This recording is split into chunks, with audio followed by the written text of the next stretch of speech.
Sitting here beside the river looking at the water level, just knowing that the record snowpacks that we've had in the Sierras this spring are going to cause these to rise.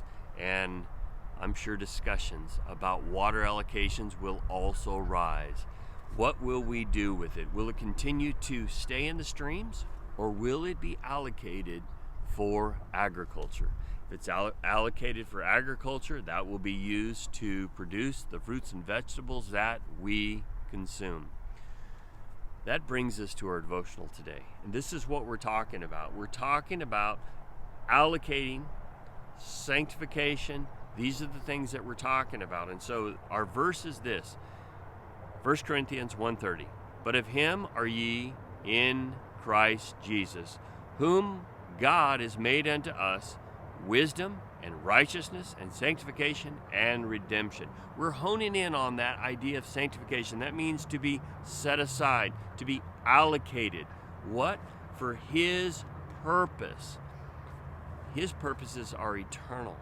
I don't know if you realize that most of our purposes are pretty short term, pretty fleshly. Pretty much I want to satisfy my desires.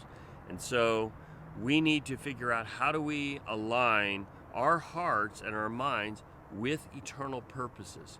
Well, we do that by having the mind of Christ. And so here in 1 Timothy 2:4, it starts off and said, whom would have all men to be saved and come into the knowledge of truth. And this is the desire that God has. And when we begin to align our hearts and our minds to him, then we begin to have those eternal purposes. We begin to see people as living souls that will have an eternal existence somewhere. So now I have the choice. Is how do I allocate my life? How do I allocate my time? How do I allocate what happens in my headspace?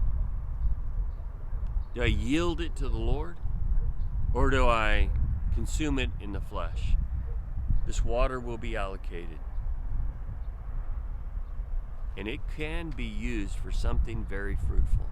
Our time, our efforts, and our energies can be used for something eternally fruitful. What will you allocate this day to? What will you allocate your thoughts to? What will you allocate your life to? I hope it's to God. May God richly bless you. Thank you so much for tuning in.